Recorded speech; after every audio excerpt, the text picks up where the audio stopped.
التمسك بالأثر نجاه.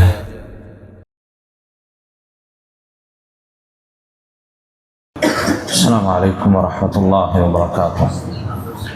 بسم الله الرحمن الرحيم. الحمد لله رب العالمين، والعاقبة للمتقين ولا عدوان إلا على الظالمين.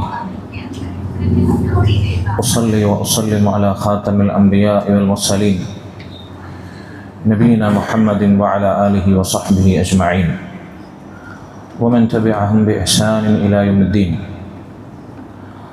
اللهم علمنا ما ينفعنا وانفعنا بما علمتنا وزدنا علما.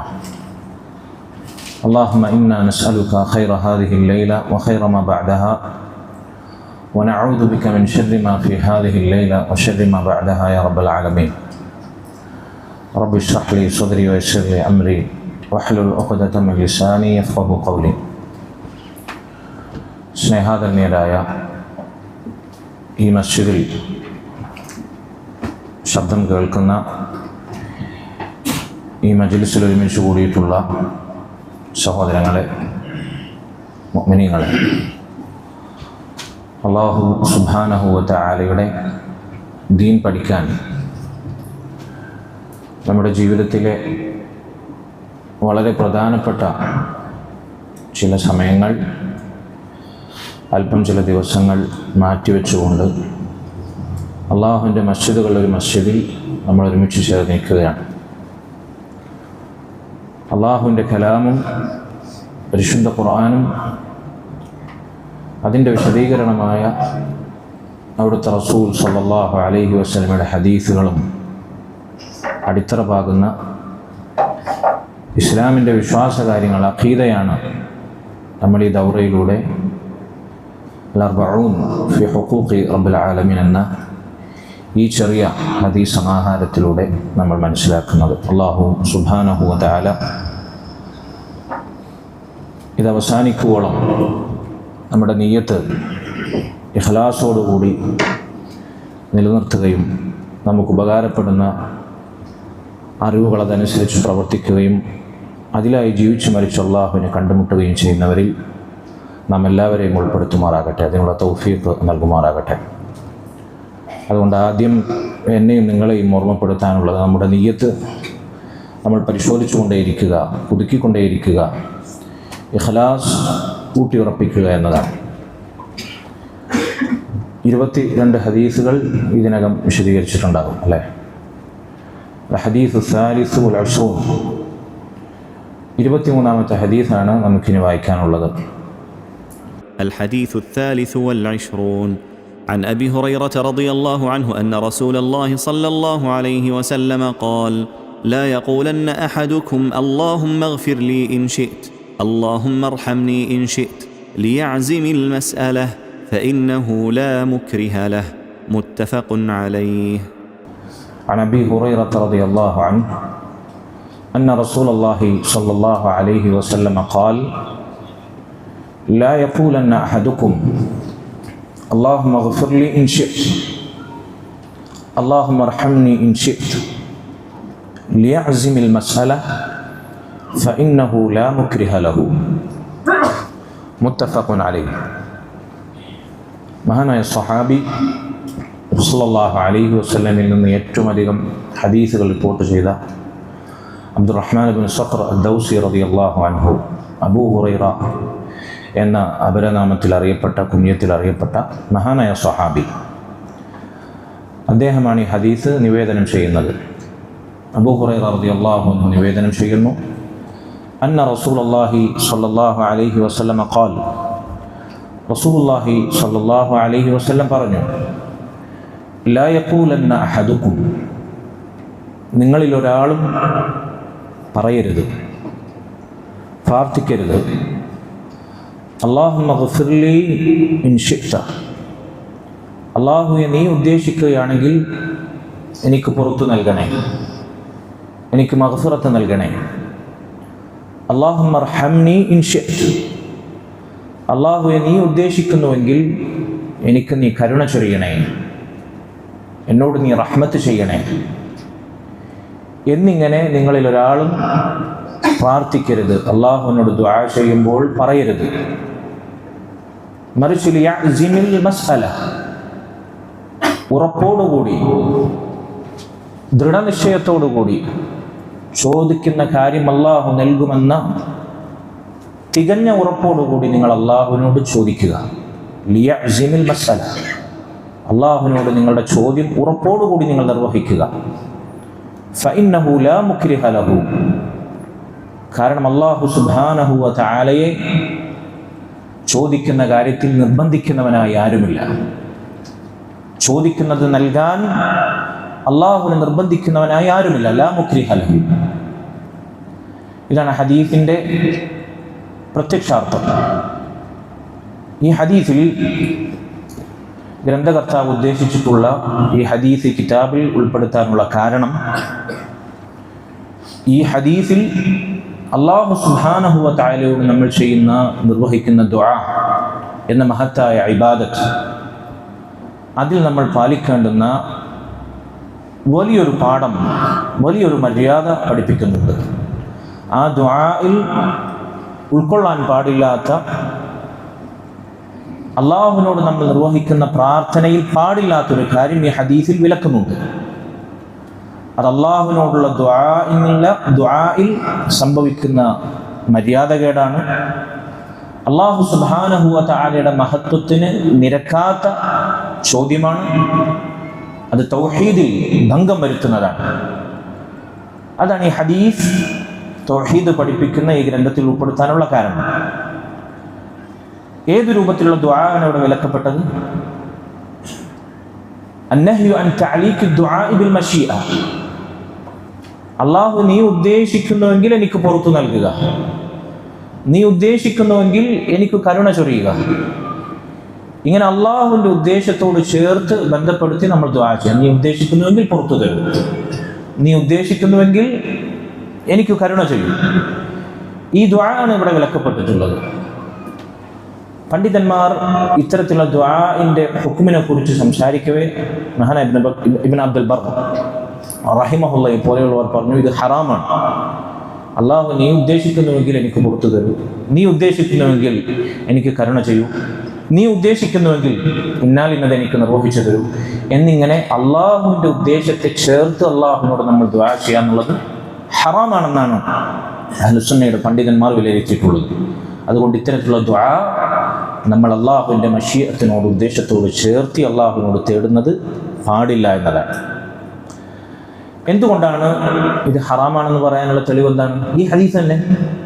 റസൂലുള്ളാഹി സ്വല്ലല്ലാഹു അലൈഹി വസല്ലം ഹദീസിൽ വിലക്കുകയാണ് ചെയ്തത്. നിരോധനക്രിയയാണ്. ലാ യഖൂലന്ന അഹദുക്കും, നിങ്ങളിൽ ഒരാളും പറയരുത് എന്ന് വിലക്കിയാണ് റസൂലുള്ളാഹി സ്വല്ലല്ലാഹു അലൈഹി വസല്ലം ഹദീസ് ആരംഭിച്ചിട്ടുള്ളത്. അതുകൊണ്ട് ഹദീസിൻ്റെ പ്രയോഗത്തിൽ വിലക്ക് വന്നു കഴിഞ്ഞാൽ അതിൻ്റെ അർത്ഥം തഹരീം, ഹറാം എന്നാണ്. അല്ലാഹു സുബ്ഹാനഹു വ തആല അവനോട് നമ്മൾ ഈ ദുആ നിർവഹിച്ചാൽ, എന്തുകൊണ്ടാണ് ഈ ദുആ റസൂലുള്ളാഹി സ്വല്ലല്ലാഹു അലൈഹി വസല്ലം വിലക്കിയിട്ടുള്ളത്? എന്തുകൊണ്ട് ഈ ദുആ ഹറാം എന്ന് പണ്ഡിതന്മാർ നമ്മെ പഠിപ്പിച്ചു? എന്താണ് അതിനുള്ള കാരണം? ഈ ദുആയിൽ, ഇത്തരത്തിലുള്ള ദുആയിലുള്ള പ്രശ്നം എന്താണ്? അതിന് പല കാരണങ്ങളുണ്ട്. ഒന്നാമതായി, അല്ലാഹു സുബ്ഹാനഹു വ തആലയെ അവനോട് ചോദിക്കുന്ന കാര്യങ്ങളിൽ നിർബന്ധിക്കാൻ ഒരാളുമില്ല. അത് ഈ ഹദീസിൽ തന്നെ റസൂലുള്ളാഹി സ്വല്ലല്ലാഹു അലൈഹി വസല്ലം ഇല്ലത്ത് വിശദീകരിച്ചിട്ടുണ്ട്. ലിയഅ്സിമിൽ മസ്അല ഫഇന്നഹു ലാ മുക്രിഹ ലഹ എന്ന പ്രയോഗത്തിൽ അതിനുള്ള തെളിവുണ്ട്. നിങ്ങൾ അള്ളാഹുവിനോട് ചോദിക്കേണ്ടത് ഉറപ്പോടുകൂടിയാണ്. അള്ളാഹുവിനെ ചോദിക്കുന്ന കാര്യത്തിൽ നിർബന്ധിക്കുന്നവനായി ഒരാളുമില്ല. അപ്പൊ അള്ളാഹു നീ ഉദ്ദേശിക്കുന്നുവെങ്കിൽ എനിക്ക് പുറത്തു നൽകുക, നിന്നെ ഞാൻ നിർബന്ധിക്കുന്നൊന്നുമില്ല. നിന്നെ നിർബന്ധിക്കുന്നവരുണ്ടാകാം, ഞാൻ നിന്നെ നിർബന്ധിക്കുന്നില്ല. നീ ഉദ്ദേശിക്കുന്നുവെങ്കിൽ, നിനക്ക് സൗകര്യപ്പെടുന്നുവെങ്കിൽ എനിക്ക് ഉത്തരം ചെയ്യുക. ആ ചോദ്യത്തിൽ എന്തിനുള്ള ധ്വനിയുണ്ട്? അള്ളാഹുവിനെ നിർബന്ധിക്കുന്ന, അവനോട് ചോദിക്കുന്ന കാര്യങ്ങൾ നിർബന്ധിച്ച് അവനിൽ നിന്ന് സാധിച്ചെടുക്കുന്ന ആരോ ഉണ്ട്, ആരോ ഉണ്ടാകാം എന്നൊരു ധ്വനി അവിടെയുണ്ട്. വ്യക്തമായില്ലെങ്കിലും ഒരു ധ്വനിയുണ്ട്. ഞാൻ നിർബന്ധിക്കുന്നില്ല, നീ ഉദ്ദേശിക്കുന്നുവെങ്കിൽ നീ എനിക്ക് പുറത്തു തന്നാൽ മതി. അപ്പൊ അള്ളാഹുവിനെ നിർബന്ധിക്കുന്ന ഒരാളുണ്ടോ എന്ന ധ്വനി അവിടെ ഉണ്ടാകാതെ അള്ളാഹുവിനോടുള്ള ദുആഇന്റെ മര്യാദയല്ല, അള്ളാഹുവിന്റെ മഹത്വത്തിന് നിരക്കുന്നതല്ല. അള്ളാഹു ആകട്ടെ അവനെ നിർബന്ധിക്കാൻ ആരുമില്ല. അതുകൊണ്ട് അള്ളാഹു സുബ്ഹാനഹു വ തആലയോട് ഇങ്ങനെ ദുആ ചെയ്യാൻ നമ്മൾ പാടില്ല. ഇതാണ് ഒന്നാമത്തെ കാരണം. രണ്ടാമതായി, അള്ളാഹു നീ ഉദ്ദേശിക്കുന്നുവെങ്കിൽ എനിക്ക് പുറത്തു നൽകുക, നീ ഉദ്ദേശിക്കുന്നുവെങ്കിൽ എനിക്ക് കരുണ ചെയ്യുക. അപ്പൊ അള്ളാഹു സുബ്ഹാനഹു വ തആല അവൻ ചിലപ്പോൾ അത് ഉദ്ദേശിക്കുന്നുണ്ടാകുകയില്ല എന്ന് പറയുമ്പോൾ അള്ളാഹുവിനത് നമുക്ക് നൽകാൻ എന്തോ പ്രയാസമുണ്ടാകാം എന്നൊരു ദുനിയത്തിൽ വരും. രണ്ടാമത്തെ കാരണമാണ് പറയുന്നത്. നമ്മളോട് ഒരു കാര്യം ഒരാൾ ആവശ്യപ്പെട്ടാൽ എനിക്ക് പറ്റുകയാണെങ്കിൽ ചെയ്താൽ മതി, ഉദ്ദേശിക്കുകയാണെങ്കിൽ ചെയ്താൽ മതി, ഇല്ലെങ്കിൽ വേണ്ട, എനിക്ക് കഴിയില്ലെങ്കിൽ വേണ്ട.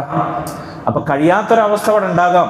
അതുകൊണ്ടാണല്ലോ കഴിയുമെങ്കിൽ ചെയ്തതാന്ന് പറയുന്നത്. ഇതുപോലെ സൃഷ്ടികളോട് നമ്മൾ ചോദിക്കുന്ന ഇത്തരത്തിലുള്ള ചോദ്യങ്ങളൊന്ന് ഈ പ്രയോഗമായി താരതമ്യം ചെയ്താൽ മതി.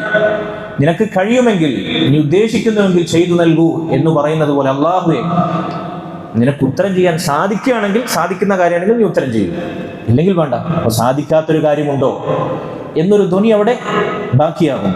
അപ്പൊ അള്ളാഹു സുബ്ഹാനഹു വ തആലയോട് ചോദിച്ചു, അള്ളാഹു അവന് ചോദിക്കുന്നതെല്ലാം സൃഷ്ടികൾക്ക് രാപ്പകലുടെ നീളം അവന്റെ ഖജനാവുകളിൽ നിന്ന് അവൻ വർഷിക്കും, യാതൊരു സംശയവുമില്ല.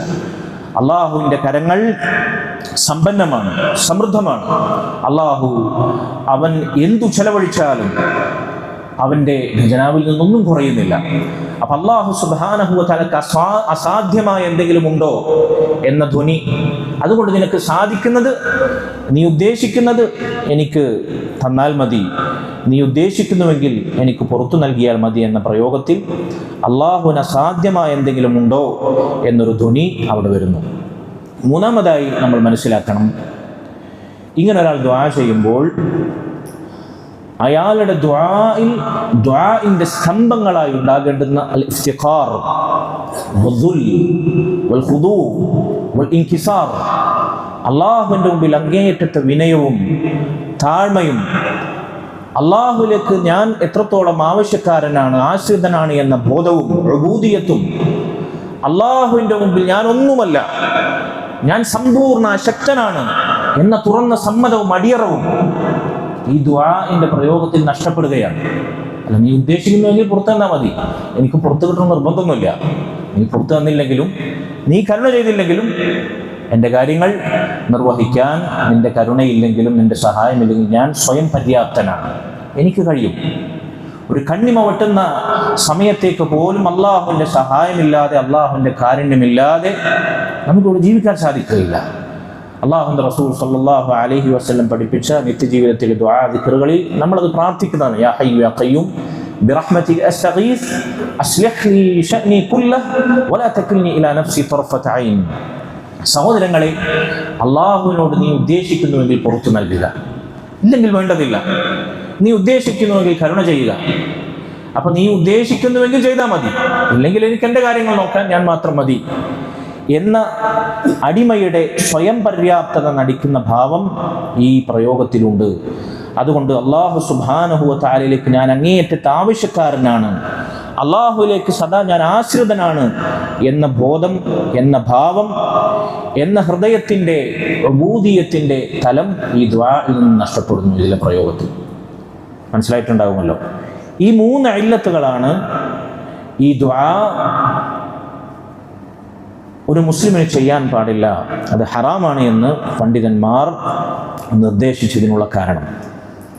സഹോദരങ്ങളെ, അല്ലാഹു സുബ്ഹാനഹു വ തആല അവനോട് ദുആ ചെയ്യുമ്പോൾ അള്ളാഹുവിൻ്റെ മശീഅത്തിനെ മുൻനിർത്തി ഇങ്ങനെ ദുആ ചെയ്യാൻ പാടില്ല നമ്മൾ മനസ്സിലാക്കി. ഇതാണ് ഈ ഹദീസിലെ പ്രധാനപ്പെട്ട പാഠം. ഇനി ഇതിലുള്ള മറ്റൊരു മസാല,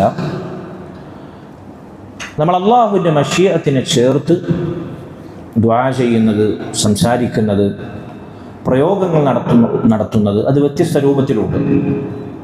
ഒന്നാമതായി നമ്മൾ ഈ പറഞ്ഞതുപോലെ ദുആഇൽ അള്ളാഹു നീ ഉദ്ദേശിക്കുന്നുവെങ്കിൽ പുറത്തു നൽകൂ, നീ എന്നെ സഹായിക്കൂ, നീ എനിക്ക് കരുണ ചെയ്ത് പാടില്ല, അത് ഹറാമാണ്. അതിനെക്കുറിച്ച് നമ്മൾ സംസാരിച്ചു. രണ്ടാമതായി, കഴിഞ്ഞ കാര്യങ്ങളെ നമ്മൾ പരാമർശിക്കുമ്പോൾ, നമ്മൾ സംസാരത്തിൽ കഴിഞ്ഞു പോയ കാര്യങ്ങളെക്കുറിച്ച് പരാമർശിക്കുമ്പോൾ അള്ളാഹുവിൻ്റെ മശീഅത്തിനെ ചേർത്തി പറയാം. ഏതുപോലെ? നീ ഭക്ഷണം കഴിച്ചോ? അൽഹംദുലില്ലാ, ഇൻഷാ അല്ലാഹ് ഞാൻ ഭക്ഷണം കഴിച്ചു. നീ എവിടേക്കാണ് യാത്ര പോയത്? ഇന്ന സ്ഥലത്ത് യാത്ര പോയി മടങ്ങി വന്നതാണോ? ഇൻഷാ അള്ളാഹ് ഞാൻ യാത്ര പോയി തിരിച്ചു വന്നു. ഇങ്ങനെ കഴിഞ്ഞ കാര്യങ്ങൾ ഏത് ഉദാഹരണവും നിങ്ങൾക്ക് താരതമ്യം ചെയ്യാം. കഴിഞ്ഞു പോയ കാര്യങ്ങൾ പറയുമ്പോൾ ഇൻഷാ അള്ളാഹ് എന്ന് പറയാം. അത് ഭാഷയിൽ തന്നെ അത് അബദ്ധമാണ്, നമുക്കറിയാം. കഴിഞ്ഞു പോയ കാര്യത്തെക്കുറിച്ച് ഇൻഷാ അള്ളാഹ് ഞാൻ അങ്ങനെ ചെയ്തു എന്ന് പറയോ? ഇല്ല. നമ്മൾ അതിനെക്കുറിച്ച് എങ്ങനെ പ്രയോഗിക്കാം? മാഷാ അള്ളാഹ്, അല്ല അള്ളാഹു ഉദ്ദേശിച്ചതുപോലെ എൻ്റെ കാര്യങ്ങൾ എളുപ്പത്തിൽ നടന്നു, അല്ലെങ്കിൽ ഞാൻ യാത്ര പോയി വന്നു. മാഷാ അള്ളാഹ് എന്ന് ചിലപ്പോൾ പറയും. ഇൻഷാ അള്ളാഹ് എന്ന് പറയോ? ഇല്ല. പണ്ഡിതന്മാർ പറയുന്നത് ബിദ്അത്താണ്. ചില ബിദ്അത്തിന്റെ കക്ഷികൾ അവർ കഴിഞ്ഞ കാര്യങ്ങൾ ചെയ്യുമ്പോഴെല്ലാം ഇൻഷാ അള്ളാഹ് എന്ന അള്ളാഹുവിൻ്റെ മശീഅത്തിനെ മുൻനിർത്തി ഉള്ള ഈ പ്രയോഗം നടത്താറുണ്ട് എന്ന് പണ്ഡിതന്മാർ പറയാറുണ്ട്. അത് ബിദ്അത്താണ്. അപ്പം കഴിഞ്ഞു പോയ കാര്യങ്ങളെ സൂചിപ്പിച്ച് ഇൻഷാ അള്ളാഹ് എന്ന് പറയാന്നുള്ളത് ബിദ്അത്താണ്. മൂന്നാമതായി, വരാനിരിക്കുന്ന കാര്യങ്ങളെക്കുറിച്ച് നമ്മൾ അള്ളാഹുവിൻ്റെ മശീഅത്തിനെ ചേർത്ത് പരാമർശിക്കുക. നമ്മൾ സാധാരണ പറയുന്നത് പോലെ ഇൻഷാ അള്ളാഹ് ഞാൻ ഈ ദൗറ പൂർത്തിയാക്കും, ഇതിൽ വിശദീകരിക്കുന്ന 40ഓളം ഹദീസുകൾ ഇൻഷാ അള്ളാഹ് ഞാൻ മനഃപ്പാഠമാക്കും, ഇതനുസരിച്ച് ഞാൻ അമൽ ചെയ്യും ഇൻഷാ അള്ളാഹ്. ഇങ്ങനെ അള്ളാഹുവിൻ്റെ കലാമിൽ നിന്ന് ഇത്ര ആയത്തുകൾ ഞാൻ ഓരോ ദിവസവും മനഃപ്പാഠമാക്കും ഇൻഷാ അള്ളാഹ്. ഭാവിയിൽ നമ്മൾ ചെയ്യാനിരിക്കുന്ന കാര്യങ്ങളെ അള്ളാഹുവിൻ്റെ മശീഅത്തിനോട് ചേർത്ത് ഇൻഷാ അള്ളാഹ് എന്ന പരാമർശത്താൽ വിശേഷിപ്പിക്കുക. ഇത് മുസ്തഹബാണ്, ഇത് പ്രതിഫലാർഹമാണ്. അള്ളാഹു സുബ്ഹാനഹു വ തആല പരിശുദ്ധ ഖുർആനിലൂടെ നമ്മോട് കൽപ്പിച്ചതാണ്, നമ്മെ ഓർമ്മപ്പെടുത്തിയതാണ്. സൂറത്തുൽ കഹ്ഫിൽ വലാ തഖൂലന്ന ലിശൈഇൻ ഇന്നി ഫാഇലുൻ ദാലിക ഗദാ ഇല്ലാ യശാ അല്ലാഹ്. ഞാൻ നാളെ പ്രവർത്തിക്കുമെന്ന് ആരെങ്കിലും പറയുന്നുണ്ടെങ്കിൽ ഇല്ലാ യശാ അല്ലാഹ്, അല്ലാഹു ഉദ്ദേശിച്ചാലല്ലാതെ എന്ന് ചേർത്തുകൊണ്ടല്ലാതെ അവൻ പറയാതിരിക്കട്ടെ. എന്തെങ്കിലും ഒരു കാര്യം ഞാൻ നാളെ ചെയ്യുന്നു എന്ന് പറയുന്നുവെങ്കിൽ ഇല്ല യശാ അല്ലാഹ്, അള്ളാഹു ഉദ്ദേശിച്ചാലല്ലാതെ ഇൻഷാ അല്ലാഹ് ഞാൻ പ്രവർത്തിക്കും എന്ന് പറയണമെന്ന് അല്ലാഹു സുബ്ഹാനഹു വ തആല നമ്മോട് ഓർമ്മപ്പെടുത്തുന്നു. അപ്പോൾ ഭാവിയിൽ നമ്മൾ ചെയ്യാനിരിക്കുന്ന കാര്യങ്ങളെ ഇൻഷാ അല്ലാഹ് എന്ന് ചേർത്ത് പരാമർശിക്കുക. അത് മുസ്തഹബാണ്, പ്രതിഫലാർഹമാണ്, അത് ശറഈൽ പഠിപ്പിക്കപ്പെട്ടതാണ്. നാലാമത്തെ അവസ്ഥ, കഴിഞ്ഞ കാലത്ത് നമ്മൾ ചെയ്ത നന്മകൾ, നമ്മൾ നിർവഹിച്ചു കഴിഞ്ഞ നന്മകൾ, ആ നന്മകൾ സൂചിപ്പിക്കുമ്പോൾ ഇതുപോലെ അള്ളാഹുവിൻ്റെ മശീഅത്തിനെ ചേർത്ത് ഇൻഷാ അല്ലാഹ് എന്നത് ചേർത്ത് പറയാന്നുള്ളത്. എന്താണ് അതിൻ്റെ വിധി? അത് കുഴപ്പമില്ല എന്നാണ്. ഏതുപോലെ? ഉദാഹരണത്തിന് നീ ഇന്ന് മഗ്രിബ് നിസ്കരിച്ചോ, ജമാഅത്തായി നിസ്കരിച്ചോ, ഇൻഷാ അല്ലാഹ് നഅം, അള്ളാഹു ഉദ്ദേശിക്കുകയാണെങ്കിൽ ഞാനത് നിർവഹിച്ചു. ഇതേതർത്ഥത്തിലാണ്? മഗ്രിബ് നിസ്കരിക്കേണ്ടതുപോലെ പ്രതിഫലാർഹമായ രൂപത്തിൽ അള്ളാഹു സ്വീകരിക്കുന്ന രൂപത്തിൽ ഇൻഷാ അള്ളാഹു ഉദ്ദേശിക്കുകയാണെങ്കിൽ ഞാൻ അങ്ങനെ നിർവഹിച്ചിട്ടുണ്ട്. കാരണം ഈ നിസ്കാരം അള്ളാഹു സ്വീകരിച്ചിട്ട് നമുക്കറിയില്ല, ഓർപ്പുണ്ടോ? ഇൻഷാ അള്ളാഹു അവങ്കിൽ ഇത് സ്വീകാര്യമാണെങ്കിൽ, അവൻ ഉദ്ദേശിക്കുകയാണെങ്കിൽ ഞാൻ നിസ്കാരം നിർവഹിക്കേണ്ടതുപോലെ നിസ്കരിച്ചു. കഴിഞ്ഞ റമദാനിൽ 30 നോമ്പും അള്ളാഹു ഉദ്ദേശിച്ചിട്ടുണ്ടെങ്കിൽ നോൽക്കേണ്ടതുപോലെ ഞാൻ നോക്കിവിട്ടു. ഇങ്ങനെ നമ്മൾ ചെയ്ത നന്മകൾ, അതിൻ്റെ സ്വീകാര്യത, അത് ശരിയായിട്ടുണ്ടോ, അത് അള്ളാഹ് സ്വീകരിച്ചിട്ടുണ്ടോ ഇല്ലെന്ന് നമുക്കറിയില്ല. അത് ആരുടെ മശീഅത്തുമായി ബന്ധപ്പെട്ടതാണ്? അള്ളാഹുവിൻ്റെ മശീഅത്തുമായി ബന്ധപ്പെട്ട നമുക്കറിയില്ല. നമുക്ക് ഉറപ്പുണ്ടോ? തീർച്ചയാണ് ഞാൻ കഴിഞ്ഞ റമദാനിൽ 30 നോമ്പ് തൊട്ട് അള്ളാഹ് സ്വീകരിച്ചിട്ടുണ്ട്, ഞാൻ ചെയ്യേണ്ട പോലെ ചെയ്തിട്ടുണ്ട്. നമുക്ക് ഉറപ്പ് പറയാൻ പറ്റുമോ? പറ്റൂല. അപ്പം അള്ളാഹു സുബ്ഹാനഹു വ തആല സ്വീകരിച്ചിട്ടുണ്ടാകാം, അല്ലെങ്കിൽ അവൻ സ്വീകരിച്ചേക്കും എന്ന പ്രതീക്ഷയിൽ നമ്മൾ ചെയ്ത നന്മകൾ ഇൻഷാ അല്ലാഹ് എന്നതിനോട് ചേർത്തി പറയാമെന്ന് പണ്ഡിതന്മാർ നമ്മോട് നിർദ്ദേശിച്ചിട്ടുണ്ട്. അപ്പോൾ ഇത്തരത്തിൽ അള്ളാഹുവിൻ്റെ മശീഅത്ത് ചേർത്ത് നമ്മൾ സംസാരിക്കുന്ന സംസാരങ്ങൾ, പ്രയോഗങ്ങൾ, ദുആകൾ, അതിൻ്റെ വിധികൾ നമുക്കിങ്ങനെ ചുരുങ്ങിയ രൂപത്തിൽ മനസ്സിലാക്കാം. ഇവിടെ പണ്ഡിതന്മാർ ഈ ഹദീസിനെ ചർച്ച ചെയ്യുമ്പോൾ നമ്മോട് സംസാരിച്ചിട്ടുള്ള മറ്റൊരു മസലയാണ്, ദുആയിൽ നമ്മൾ എന്ത് ചെയ്യാൻ പാടില്ല? ഇൻഷാ അള്ളാഹ് ഉദ്ദേശിക്കുകയാണെങ്കിൽ പുറത്തു തരൂ, കരുണ ചെയ്യൂ എന്നിങ്ങനെ ദുആയിൽ നമ്മൾ ഇൻഷാ അള്ളാഹ് പറയാൻ പാടില്ല എന്ന് പറഞ്ഞു. അപ്പോൾ ഒരു സംശയം ഞങ്ങളോട് ചോദിക്കുകയാണ്, നമ്മൾ രോഗിയെ സന്ദർശിച്ചു കഴിഞ്ഞാൽ പറയില്ല സാധാരണഗതിയിൽ ലാ ബഅസ് തുഹൂർ ഇൻഷാ അള്ളാഹ്. അത് ശരിയാണോ? ശരിയല്ലെങ്കിൽ റസൂലുള്ളാഹി സ്വല്ലല്ലാഹു അലൈഹി വസല്ലം പഠിപ്പിക്കില്ലല്ലോ. അപ്പം അതെന്താണ്? ആ പറച്ചിലും ദുആയിലുള്ള ഇൻഷാ അള്ളാഹ് എന്ന വിലക്കപ്പെട്ട വിലക്കും തമ്മിൽ എന്താണ് വ്യത്യാസം? ആർക്കാ മറുപടി പറയാൻ പറ്റുക? എന്താണ് രോഗിക്ക് വേണ്ടി ലാ ബഅസ് തഹൂർ ഇൻഷാ അല്ലാഹ് എന്ന് നമ്മൾ പറയുന്നതും ഈ വിലക്കപ്പെട്ട ഹദീസിൽ വന്നിട്ടുള്ള ഇൻഷാ അല്ലാഹ് തമ്മിൽ എന്താ വ്യത്യാസം?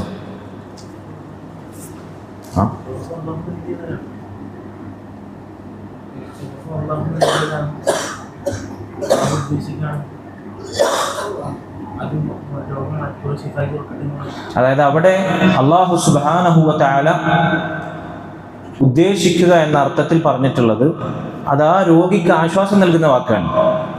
അതായത് അറബിയിൽ അതിന് തഫാഉൽ എന്ന് പറയും, അല്ലെങ്കിൽ ഇസ്തിബ്ഷാർ എന്ന് പറയും. ഇസ്തിബ്ഷാറിൻ്റെയും തഫാഉലിൻ്റെയും ബാബിൽ രോഗിക്ക് ആശ്വാസവും ശുഭപ്രതീക്ഷയും നൽകുന്ന സാഹചര്യത്തിലാണ് നമ്മൾ ആ പ്രാർത്ഥന. അള്ളാഹു ഉദ്ദേശിക്കുകയാണെങ്കിൽ നിങ്ങളുടെ രോഗം സുഖപ്പെടട്ടെ. കാരണം രോഗം ശമിപ്പിക്കുന്നവൻ അള്ളാഹുവാണ്. രോഗാവസ്ഥയിലാണ് ഭാവിയിൽ നിങ്ങളുടെ രോഗം ഇൻഷാ അല്ലാഹ് ദുആ അല്ലാതെ പ്രാർത്ഥനയാണത്. അള്ളാഹു ഉദ്ദേശിക്കുന്നെങ്കിൽ നിങ്ങൾക്ക് കൊടുത്തേറ്റെ എന്ന് പറയുന്ന പോലെയാണ്. അള്ളാഹു ഉദ്ദേശിക്കുന്നെങ്കിൽ നിങ്ങളുടെ രോഗം ഭേദാക്കി തെറ്റേ, ഇല്ലെങ്കിൽ വേണ്ട എന്നല്ലല്ലോ പറയുന്നത്. ആ രോഗിക്ക് നമ്മൾ ഒരു ഇസ്തിബ്ശാർ, ഒരു സന്തോഷ വാർത്ത, ഒരു ആശ്വാസം പകരാണ്. അള്ളാഹു ഉദ്ദേശിക്കുകയാണെങ്കിൽ നിങ്ങൾക്ക് പുറത്തു തരട്ടെ, നിങ്ങളുടെ രോഗം ഭേദാവും ഇൻഷാ അല്ലാഹ് എന്നൊരാശ്വാസമാണത്. അതല്ലാതെ രോഗിക്ക് വേണ്ടി നമ്മൾ അള്ളാഹുവിനോട് ദുആ ചെയ്യല്ല, വേണമെങ്കിൽ പുറത്തെടുത്താൽ മതി എന്നല്ലല്ലോ പറഞ്ഞത്. ഇതാണ് തമ്മിലുള്ള വ്യത്യാസം. അപ്പം അത് അനുവദിക്കപ്പെട്ടതാണ്, അതിൽ വൈരുദ്ധ്യമില്ല എന്നുകൂടി നമ്മൾ മനസ്സിലാക്കണം. ഇതാണ് ഈ ഹദീസിൽ പ്രധാനമായി നമ്മൾ മനസ്സിലാക്കേണ്ടുന്ന ചില മസലകൾ. ചില പണ്ഡിതന്മാർ മശീഅത്തിനെ ചേർത്തി അള്ളാഹുവിനോട് ദുആ ചെയ്യുന്നത് കറാഹത്താണെന്ന് പറഞ്ഞവരുണ്ട്. അള്ളാഹു ആലം ശരിയായ അഭിപ്രായമായി മനസ്സിലാക്കുന്നത് ഹറാമാണെന്നാണ്. ഇമാം നബവി, ഇബ്നു ഹജറിനെ പോലെയൊക്കെയുള്ളവർ റഹിമഹുമുല്ലാഹ് ഇത് കറാഹത്താണെന്ന് പറഞ്ഞവരാണ്. എന്തായാലും ദുആഇൽ അള്ളാഹുവിൻ്റെ മശീഅത്തിന് ചേർത്ത് നമ്മൾ അള്ളാഹുവിനോട് തേടുന്നത് ശരിയല്ല എന്നതാണ് ഈ ഹദീസിലെ ആകത്തുക. എന്താണ് കാരണം? നമ്മൾ കാരണങ്ങൾ പറഞ്ഞു, 3 ഇല്ലത്ത് പറഞ്ഞു. അള്ളാഹു സുബ്ഹാനഹു വ തആലയോടുള്ള ഇഫ്തിഖാർ, വിനയം, താഴ്മ അത് പ്രകടിപ്പിക്കാത്ത പ്രയോഗമാണ്. അള്ളാഹുലേക്ക് ഞാൻ അങ്ങേയറ്റം ആവശ്യക്കാരനാണ് എന്നത് ഈ പ്രയോഗത്തിലില്ല. വേണമെങ്കിൽ പുറത്തു തന്നാൽ മതി എന്നാണ്. അതുപോലെ തന്നെ അള്ളാഹുവിനെ നിർബന്ധിക്കാൻ ആരെങ്കിലും ഉണ്ടോ? അള്ളാഹുവിനെ നിർബന്ധിക്കാൻ ആരോ ഉണ്ട് എന്നൊരു ധ്വനി ഈ പ്രയോഗത്തിലുണ്ട്. 3-മതായി എന്താണ് പറഞ്ഞത്? അള്ളാഹു സുബ്ഹാനഹു വ തആല